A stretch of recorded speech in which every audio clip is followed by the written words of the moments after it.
ಆಕಾಶವಾಣಿ ಮಂಗಳೂರು.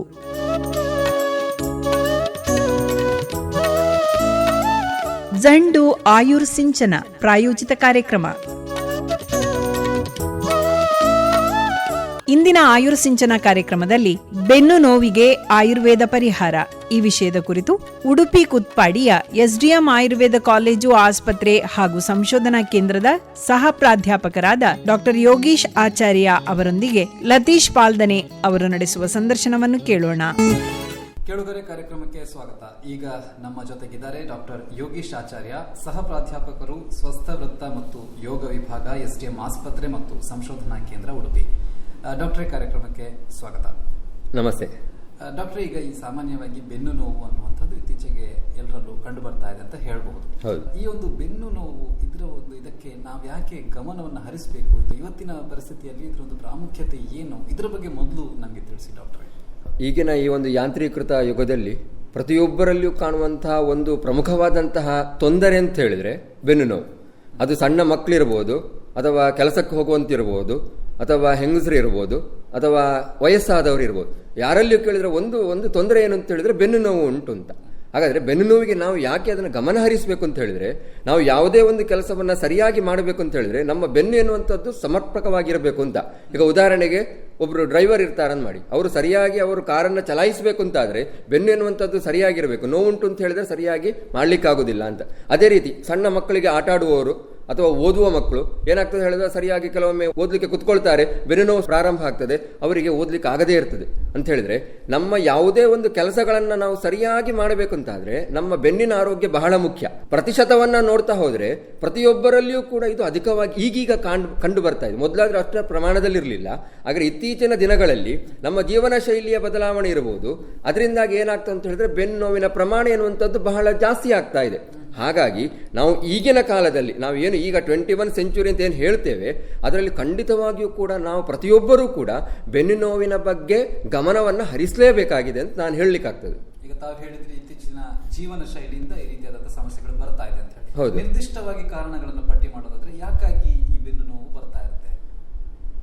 ಬೆನ್ನು ಯಾವ ರೀತಿ ಅಂತ ಹೇಳಿದ್ರೆ, ಅದು ಸುಲಭವಾಗಿ ತೊಂದರೆಗೆ ಒಳಗಾಗುವಂತ ಒಂದು ಭಾಗ ಅಂತ ಹೇಳ್ಬೋದು ನಾವು. ಯಾಕಂತ ಹೇಳಿದ್ರೆ ನಾವು ರಿಲ್ಯಾಕ್ಸೇಷನ್ ಅಂತ ಹೇಳ್ತೇವೆ ಅಥವಾ ಸ್ಟಿಫ್ನೆಸ್ ಅಂತ ಹೇಳ್ತೇವೆ. ಅದನ್ನು ಒತ್ತಡ ಆಗುವಂಥದ್ದು ಅಥವಾ ತುಂಬ ರಿಲ್ಯಾಕ್ಸ್ ಆಗುವಂಥದ್ದು ಎರಡೂ ಕೂಡ ಬೆನ್ನಿಗೆ ಸಾಧ್ಯ ಆಗ್ತದೆ. ಹಾಗಾಗಿ ನಾವು ಉದಾಹರಣೆಗೆ ತುಂಬ ಕೆಲಸ ಮಾಡೋರು ಇದ್ದಾರೆ ಅಂತ ಮಾಡಿ, ಅವರು ಬಹಳ ಭಾರವನ್ನು ಎತ್ತುತ್ತಾರೆ. ಸಾಮಾನ್ಯ ಕೆಲವೊಮ್ಮೆ ಹೇಳ್ತಾರೆ 50 kg ಒಬ್ಬರೇ ಎತ್ತುವಂತಹ ಪ್ರಯತ್ನ ಮಾಡ್ತಾರೆ. ಅಷ್ಟು ಬೆನ್ನು ಅದನ್ನು ತಡೆದುಕೊಳ್ಳುತ್ತದ ಎನ್ನುವಂಥದ್ದನ್ನು ಆಲೋಚನೆ ಮಾಡದೆ ಅವರು ಭಾರವನ್ನು ಎತ್ತುದುಂಟಲ್ಲ, ಅದು ಒಂದು ಮುಖ್ಯವಾದ ಕಾರಣ ಆಗ್ತದೆ. ಅದೇ ರೀತಿ ಕೆಲವರು ಏನಾಗ್ತಾ ಹೇಳಿದ್ರೆ, ಸುಮಾರು ಹೊತ್ತು ಒಂದು ಕೆಲಸದಲ್ಲಿ ಕುತ್ಕೊಳ್ತಾರೆ. ಅವರು ಯಾವ ರೀತಿ ಕೆಲಸವನ್ನು ಮಾಡ್ತಾರೆ ಅಂತ ಹೇಳಿದ್ರೆ, ನಾನು ಯಾವ ಭಂಗಿಯಲ್ಲಿ ಕುಳಿತುಕೊಂಡಿದ್ದೇನೆ ಎನ್ನುವಂಥ ಆಲೋಚನೆ ಇಲ್ಲದೆ ಒಂದು 2 ರಿಂದ 3 ಗಂಟೆಯವರೆಗೂ ಕೂಡ ಕುತ್ಕೊಂಡು ಕೆಲಸವನ್ನು ಮಾಡೋದು ಅಭ್ಯಾಸ ಇರ್ತದೆ.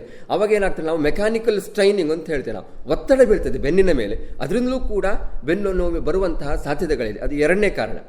3ನೇ ಕಾರಣ ಯಾವುದು ಅಂತ ಹೇಳಿದ್ರೆ, ಕೆಲವೊಮ್ಮೆ ಹೊಟ್ಟೆಯಲ್ಲಿ ಬೇರೆಯಾದಂತಹ ಕಾಯಿಲೆಗಳಿರ್ಬೋದು, ತೊಂದರೆ ಇರಬಹುದು, ಅದರಿಂದಾಗಿಯೂ ಕೂಡ ಬೆನ್ನು ನೋವು ಬರುವಂತಹ ಸಾಧ್ಯತೆಗಳಿರ್ತದೆ. ಅದೊಂದು. ಅಥವಾ ವಯಸ್ಸಾದವರಲ್ಲಿ ನಾವು ಬೆನ್ನು ಹುರಿ ಅಥವಾ ಬೆನ್ನು ಮೂಳೆ ಎನ್ನುವಂಥ ಸವೆಯುವುದು ಅಂತ ಹೇಳ್ತೇವೆ ನಾವು. ಆ ಸವೆದಾಗ ಏನಾಗ್ತದೆ, ಅದರಿಂದಲೂ ಕೂಡ ಬೆನ್ನು ನೋವು ಬರುವಂತಹ ಸಾಧ್ಯತೆಗಳಿರ್ತವೆ. ಅಥವಾ ನಾವು ಟ್ರೋಮಾ ಅಂತ ಹೇಳ್ತೇವೆ, ಇಂಜುರಿ, ಎಲ್ಲ ಹೋಗ್ತಾ ಇರ್ತಾರೆ, ಬೀಳ್ತಾರೆ, ಬೆನ್ನಿಗೆ ಆಘಾತವಾಗ್ತದೆ, ಅವಾಗ ಕೂಡ ಬೆನ್ನು ನೋವು ಬರುವಂತಹ ಸಾಧ್ಯತೆಗಳಿರ್ತದೆ. ಹೀಗೆ ನಾವು ಪಟ್ಟಿಯನ್ನ ಮಾಡ್ತಾ ಹೋದ್ರೆ ಒಂದು 10 ರಿಂದ 15 ಕಾರಣಗಳನ್ನು ನಾವಿಲ್ಲಿ ಹೇಳ್ತಾ ಹೋಗ್ಬೋದು. ಅದರಲ್ಲಿ ಯಾವುದಾದ್ರೂ ಒಂದು ಕಾರಣ ಬೆನ್ನು ನೋವು ಇರುವವರಿಗೆ ಖಂಡಿತ ಇದು ನನಗೆ ಇರುವಂತಹ ಕಾರಣ ಎನ್ನುವಂತಹ ಆಲೋಚನೆ ಖಂಡಿತವಾಗಿ ಕೂಡ ಬರ್ತದೆ. ಯಾಕೆಂತ ಹೇಳಿದ್ರೆ ಬೆನ್ನು ನೋವಿನ ಪ್ರಮಾಣ ಈಗ ಅಷ್ಟು ಜಾಸ್ತಿ ಆಗ್ತಾ ಉಂಟು ಅಂತ ಹೇಳಲಿಕ್ಕಾಗ್ತದೆ.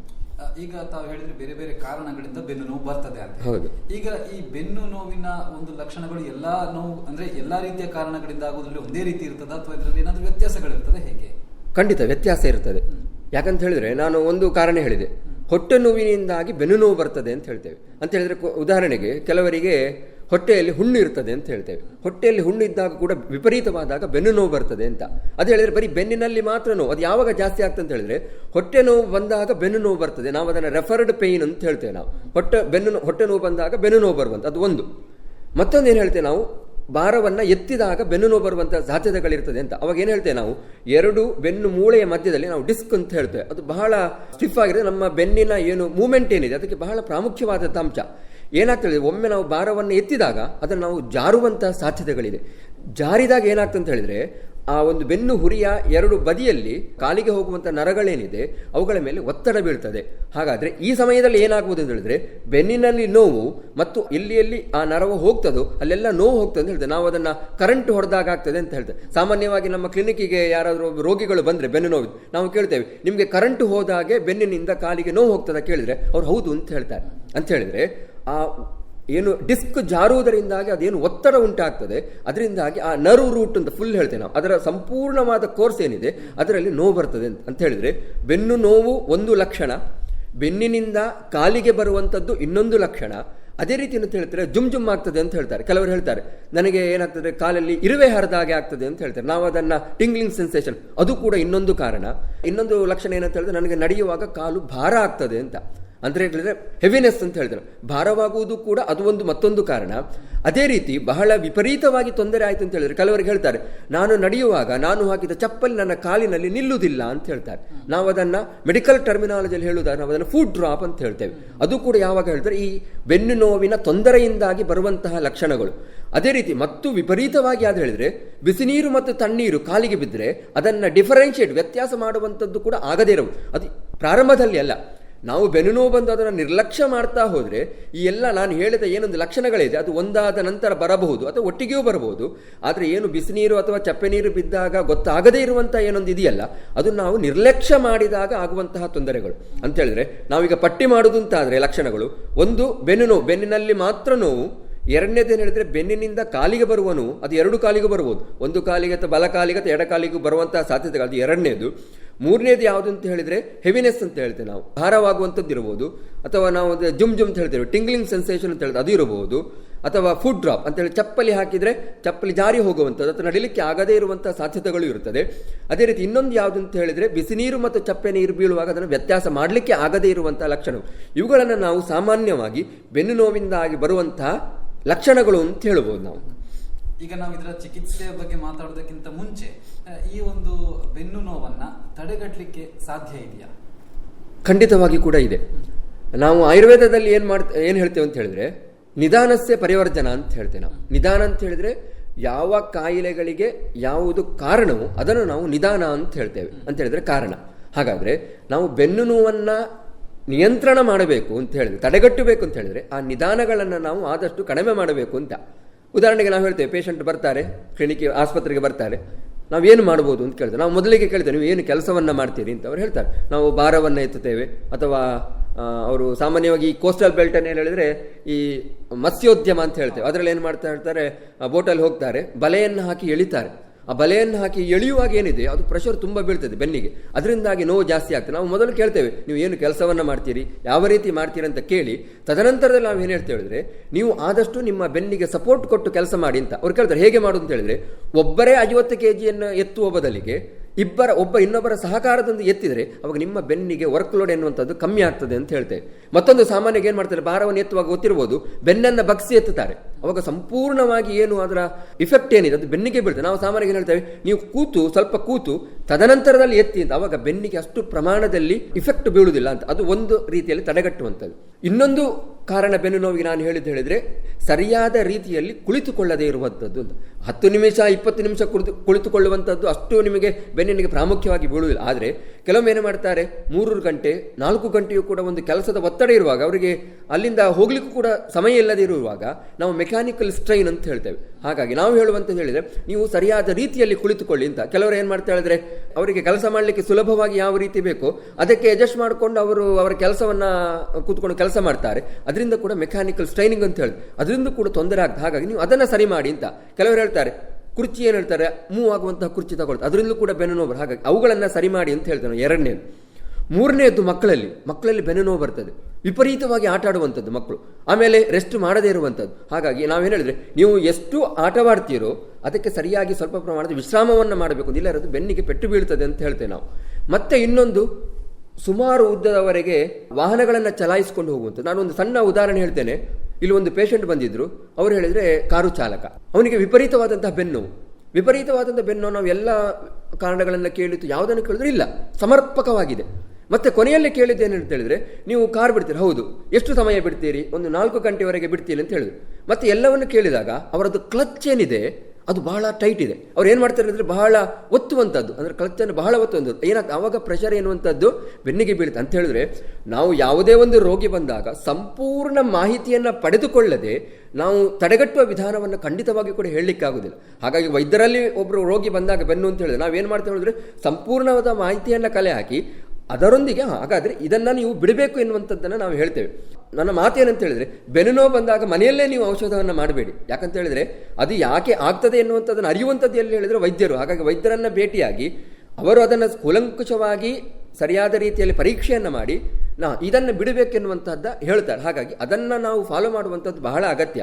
ಹಾಗಾಗಿ ಈ ಎಲ್ಲ ಕೆಲಸಗಳೇನಿದೆ, ನಿಧಾನಗಳೇನಿದೆ, ಅವುಗಳನ್ನು ನಾವು ವರ್ಜನೆ ಮಾಡಿದರೆ ಖಂಡಿತವಾಗಿಯೂ ಕೂಡ ನಾವು ಬೆನ್ನು ನೋವನ್ನು ತಡೆಗಟ್ಟಲಿಕ್ಕಾಗ್ತದೆ ಅಂತ. ಒಂದು ಸಣ್ಣ ಬದಲಾವಣೆಯಿಂದ ಬೆನ್ನು ನೋವನ್ನು ತಡೆಗಟ್ಟ ಖಂಡಿತ ಆ ಬದಲಾವಣೆಯನ್ನ ನಾವು ಆಲೋಚನೆ ಮಾಡಬೇಕಂತಾದ್ರೆ ಖಂಡಿತವಾಗಿಯೂ ಕೂಡ ನಾವು ವೈದ್ಯರನ್ನ ಭೇಟಿ ಆಗಲೇಬೇಕು. ಈ ಆಯುರ್ವೇದದಲ್ಲಿ ಈ ಬೆನ್ನು ನೋವಿನ ಬಗ್ಗೆ ಉಲ್ಲೇಖಗಳು ಇದೆಯಾ? ಆಯುರ್ವೇದದಲ್ಲಿ ಬೆನ್ನು ನೋವಿನ ಬಗ್ಗೆ ಉಲ್ಲೇಖ ಅಂತ ಕೇಳಿದ್ರೆ ಖಂಡಿತವಾಗಿಯೂ ಕೂಡ ಇದೆ. ಬಹಳ ವಿಸ್ತಾರವಾಗಿ ಅದನ್ನು ಹೇಳಿದ್ದಾರೆ. ನಾವು ಕೆಲವು ಆಯುರ್ವೇದ ಪದಗಳನ್ನು ನಾನಿಲ್ಲಿ ಉಪಯೋಗ ಮಾಡಲಿಕ್ಕೆ ಬಳಸ್ತೇನೆ. ಒಂದು ಕಟಿಶೂಲ ಅಂತ ಹೇಳ್ತೇವೆ ನಾವು. ಕಟಿಶೂಲ ಅಂತ ಹೇಳಿದ್ರೆ ಬೆನ್ನಿನಲ್ಲಿ ಆಗುವಂತಹ ನೋವು. ಮತ್ತೊಂದು ಗೃದ್ರಸಿ ಅಂತ ಹೇಳ್ತೇವೆ ನಾವು. ಗೃದ್ರಸಿ ಅಂತ ಹೇಳಿದ್ರೆ ಬೆನ್ನಿನಲ್ಲಿ ನೋವು ಅದು ಕಾಲಿಗೆ ಹೋಗುವಂಥದ್ದು ಅಂತ ಹೇಳ್ತೇವೆ ನಾವು. ಅದನ್ನು ಕೂಡ ನಾವು ಗೃದ್ರಸಿ ಅಂತ ಹೇಳ್ತೇವೆ. ಈ ಎರಡು ಏನು ಕಟಿಶೂಲ ಇರಬಹುದು ಅಥವಾ ಕಟಿಗ್ರಹ ಇರಬಹುದು ಅಥವಾ ಗೃದ್ರಸಿ ಎನ್ನುವಂಥದ್ದು ಇದು ಬೆನ್ನು ನೋವಿನಲ್ಲಿ ಹೇಳಿರುವಂತಹ ಉಲ್ಲೇಖ. ಇದಕ್ಕೆ ಕಾರಣಗಳನ್ನು ಏನಂತ ಹೇಳಿದ್ರೆ ನಾನು ಮೊದಲು ಏನು ಪಟ್ಟಿ ಮಾಡಿದ್ದೇನೆ ಅದೇ ಕಾರಣಗಳು ಕೂಡ ಆಯುರ್ವೇದ ಶಾಸ್ತ್ರದಲ್ಲಿ ಹೇಳಿದ್ದಾರೆ. ಅಂತ ಹೇಳಿದ್ರೆ ವಿಪರೀತವಾಗಿ ವಾಹನವನ್ನು ಚಲಾವಣೆ ಮಾಡುವಂಥದ್ದು, ಸರಿಯಾದ ರೀತಿಯಲ್ಲಿ ಕುಳಿತುಕೊಳ್ಳದೇ ಇರುವಂಥದ್ದು ಅಥವಾ ಬೀಳುವಂಥದ್ದು, ಇಂಜುರಿ ಅಂತ ಹೇಳಿದೆ ನಾವು, ಟ್ರೋಮಾ ಅಂತ ಹೇಳಿದೆ, ಇವೆಲ್ಲವನ್ನೂ ಕೂಡ ಆಯುರ್ವೇದ ಶಾಸ್ತ್ರದಲ್ಲಿ ಹೇಳಿದ್ದಾರೆ. ಅದೇ ರೀತಿ ನಾನು ಹೇಳಿದ ಲಕ್ಷಣಗಳಿದೆ. ಕಾಲಿನಲ್ಲಿ ದಪ್ಪ ಆದಾಗೆ ಆಗುವಂಥದ್ದು ಅಥವಾ ಟಿಂಗ್ಲಿಂಗ್ ಸೆನ್ಸೇಷನ್ ಆಗುವಂಥದ್ದು, ಹೆವಿನೆಸ್ ಆಗುವಂಥದ್ದು ಏನು ಹೇಳಿದ್ದೇನೆ ಅವೆಲ್ಲವನ್ನೂ ಕೂಡ ಆಯುರ್ವೇದ ಶಾಸ್ತ್ರದಲ್ಲಿ ಉಲ್ಲೇಖ ಮಾಡಿದ್ದಾರೆ. ಅಂತ ಹೇಳಿದರೆ ಆಯುರ್ವೇದ ಶಾಸ್ತ್ರ ಹೇಗೆ ಉಂಟು ಅಂತ ಹೇಳಿದರೆ ಪ್ರತಿಯೊಬ್ಬರೂ ಕೂಡ ಅದನ್ನು ಅನುಭವಿಸ್ತಾರೆ ಅಥವಾ ಅದನ್ನು ಆಲೋಚನೆ ಮಾಡ್ತಾರೆ. ಆದರೆ ಅದು ಆಯುರ್ವೇದ ಎನ್ನುವಂತಹ ಏನೊಂದು ಆಲೋಚನೆಯನ್ನು ಖಂಡಿತವಾಗಿಯೂ ಕೂಡ ಮಾಡುವುದಿಲ್ಲ. ಪ್ರತಿಯೊಂದು ವಿಷಯಗಳು ಇರಬಹುದು, ಬರೀ ಬೆನ್ನು ನೋವಂತಲ್ಲ, ಯಾವುದೇ ವಿಷಯಗಳು ಇದ್ರೂ ಕೂಡ ಅದನ್ನು ಆಯುರ್ವೇದದಲ್ಲಿ ಉಲ್ಲೇಖ ಮಾಡಿದ್ದಾರೆ. ಅದನ್ನು ಅರಿಯುವಂಥದ್ದು ಬಹಳ ಮುಖ್ಯ. ಇನ್ನು ಈಗ ಪರಿಹಾರದ ಬಗ್ಗೆ ಹೇಳೋದಾದ್ರೆ ಬೆನ್ನು ನೋವಿಗೆ ಆಯುರ್ವೇದದಲ್ಲಿ ಯಾವ ರೀತಿಯಾದಂತಹ ಪರಿಹಾರ ಇದೆ? ಸಾಮಾನ್ಯವಾಗಿ ನಾವು ಆಯುರ್ವೇದದಲ್ಲಿ ಯಾವುದೇ ಒಂದು ಕಾಯಿಲೆ ಬಂದಾಗ ನಾವು 3 ರೀತಿಯಾಗಿ ನಾವು ಚಿಕಿತ್ಸೆಯನ್ನು ಹೇಳ್ತೇವೆ. ಒಂದು ನಾನು ಈಗಲೇ ಹೇಳಿದಾಗೆ ನಿಧಾನ ಪರಿವರ್ಜನ ಅಂತ ಹೇಳ್ತೇನೆ. ಅಂತ ಹೇಳಿದ್ರೆ ಯಾವುದು ಕಾರಣವಿದೆ ಅದು ಬರದಂತೆ ತಡೆಗಟ್ಟುವಂಥ ಒಂದು ವಿಧಾನ ಪ್ರಮುಖವಾಗಿ ನಾವು ಅದಕ್ಕೆ ಕೊಡ್ತೇವೆ. ಎರಡನೇದ್ದು ಯಾವುದು ಹೇಳಿದರೆ ಶಮನ ಅಂತ ಹೇಳ್ತೇವೆ ನಾವು. ಅಂತ ಹೇಳಿದ್ರೆ ಕಡಿಮೆಯಾಗಲಿಕ್ಕೆ ಔಷಧಗಳನ್ನು ಕೊಡುವಂಥದ್ದು. ಮೂರನೇದು ಯಾವುದು ಅಂತ ಹೇಳಿದ್ರೆ ನಾವು ಶೋಧನ ಅಥವಾ ಪಂಚಕರ್ಮ ಅಂತ ಹೇಳ್ತೇವೆ. ಇವುಗಳಲ್ಲಿ ಬೆನ್ನು ನೋವಿಗೆ ಖಂಡಿತವಾಗಿಯೂ ಕೂಡ ಪಂಚಕರ್ಮ ಚಿಕಿತ್ಸೆಯನ್ನ ಮಾಡಲೇಬೇಕಾಗ್ತದೆ. ಡಾಕ್ಟರ್, ಈಗ ಈ ರೋಗಿಯ ವಯಸ್ಸಿಗೆ ಅನುಸಾರವಾಗಿ ಚಿಕಿತ್ಸೆ ಏನಾದರೂ ಬದಲಾಗುತ್ತಾ ಹೇಗೆ? ಖಂಡಿತ. ಯಾಕಂತ ಹೇಳಿದ್ರೆ ಆಯುರ್ವೇದದಲ್ಲಿ ಏನು ಹೇಳ್ತಾರೆ ಅಂತ ಹೇಳಿದ್ರೆ ವಯಸ್ಸು ಅನುಸಾರವಾಗಿ ನಾವು ಚಿಕಿತ್ಸೆಯನ್ನು ಮಾಡಬೇಕು ಅಂತ ಹೇಳ್ತೇವೆ ನಾವು. ನಾನು ಒಂದೇ ಉದಾಹರಣೆ ಹೇಳಿದ್ರೆ ಬಸ್ತಿ ಅಂತ ಹೇಳ್ತೇವೆ ನಾವು. ಈಗ ಸಣ್ಣ ಮಕ್ಕಳಲ್ಲಿ ಹೇಳಿದ ಸಣ್ಣ ಮಕ್ಕಳಲ್ಲಿ ಆಗ್ಬೋದು, ಮಧ್ಯ ವಯಸ್ಕರಲ್ಲಿ ಆಗ್ಬೋದು ಅಥವಾ ವಯಸ್ಸಾದವರಲ್ಲಿ ಆಗ್ಬೋದು ಅಂತ. ಸಣ್ಣ ಮಕ್ಕಳಲ್ಲಿ ನಾವು ಯಾವ ರೀತಿಯ ಒಂದು ಸ್ಟೀಮ್ ಚಿಕಿತ್ಸೆಯನ್ನು ಮಾಡ್ತೇವೋ ಅಥವಾ ಮಧ್ಯವಯಸ್ಕರಲ್ಲಿ ಅದು ಬೇರೆ ಬೇರೆಯಾಗಿದೆ. ಅಂತ ಹೇಳಿದ್ರೆ ವಯಸ್ಸಿಗೆ ಅನುಸಾರವಾಗಿ ಖಂಡಿತವಾಗಿ ಕೂಡ ನಾವು ಚಿಕಿತ್ಸೆಯನ್ನು ಬದಲಾವಣೆ ಮಾಡ್ತೇವೆ. ಇದು ಯಾವುದರಲ್ಲಿ? ಪಂಚಕರ್ಮದಲ್ಲಿ. ಧನ್ಯವಾದಗಳು ಡಾಕ್ಟ್ರೆ. ಈ ಬೆನ್ನು ನೋವಿನ ಕುರಿತು ನಮಗೆ ಮಾಹಿತಿಯನ್ನ ಇದುವರೆಗೆ ಹಂಚಿಕೊಂಡಿದ್ರಿ. ಕಾರ್ಯಕ್ರಮದಲ್ಲಿ ಭಾಗವಹಿಸಿದ್ದಕ್ಕೆ ಧನ್ಯವಾದಗಳು. ನಮಸ್ಕಾರ. ಇದುವರೆಗೆ ಇಂದಿನ ಜಂಡು ಆಯುರ್ಸಿಂಚನ ಕಾರ್ಯಕ್ರಮದಲ್ಲಿ ಬೆನ್ನು ನೋವಿಗೆ ಆಯುರ್ವೇದ ಪರಿಹಾರ ಈ ವಿಷಯದ ಕುರಿತು ಉಡುಪಿ ಕುತ್ಪಾಡಿಯ ಎಸ್ಡಿಎಂ ಆಯುರ್ವೇದ ಕಾಲೇಜು, ಆಸ್ಪತ್ರೆ ಮತ್ತು ಸಂಶೋಧನಾ ಕೇಂದ್ರದ ಸಹ ಪ್ರಾಧ್ಯಾಪಕರಾದ ಡಾಕ್ಟರ್ ಯೋಗೇಶ್ ಆಚಾರ್ಯ ಅವರೊಂದಿಗೆ ಲತೀಶ್ ಪಾಲ್ದನೆ ಅವರು ನಡೆಸಿದ ಸಂದರ್ಶನವನ್ನು ಕೇಳಿದಿರಿ. ಮುಂದಿನ ಕಾರ್ಯಕ್ರಮದಲ್ಲಿ ಮತ್ತೆ ಭೇಟಿಯಾಗೋಣ. ಅಲ್ಲಿಯವರೆಗೆ ಜೋಪಾನ. ನಮಸ್ಕಾರ.